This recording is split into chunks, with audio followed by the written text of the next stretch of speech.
জবাব চাইতে লাল বাজার, জবাব চাইতে লাল বাজার। জাস্টিস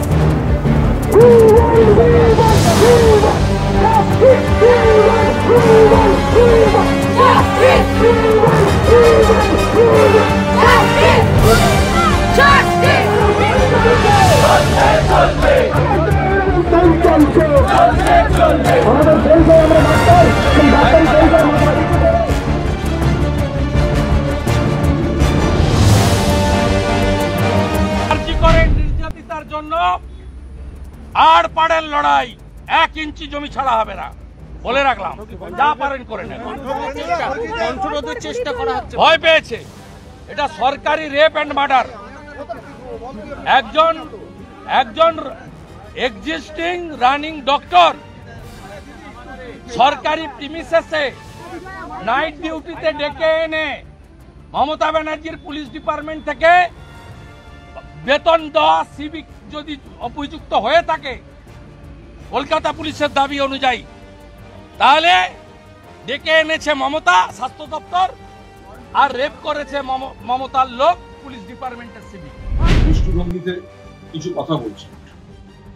মমতা বন্দ্যোপাধ্যায় প্রথম যিনি আওয়াজটা তুললেন, প্রথম মুখ্যমন্ত্রী যে ধর্ষণ এবং খুন এই নারী নির্যাতনের মোকাবিলায় মৃত্যুদণ্ড এবং কঠোরতম বিল চাই, আইন চাই।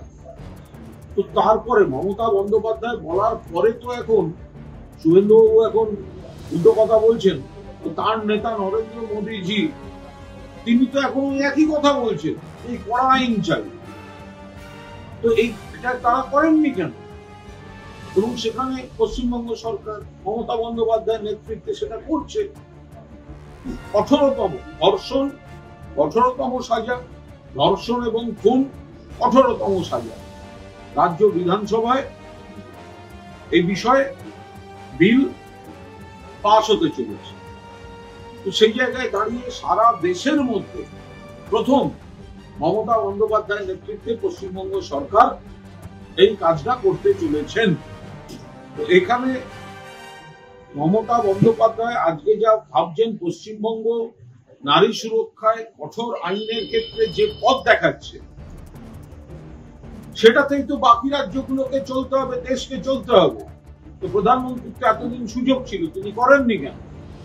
তারা করেননি বলেই তো আজকে রাজ্যে এটা করতে হচ্ছে।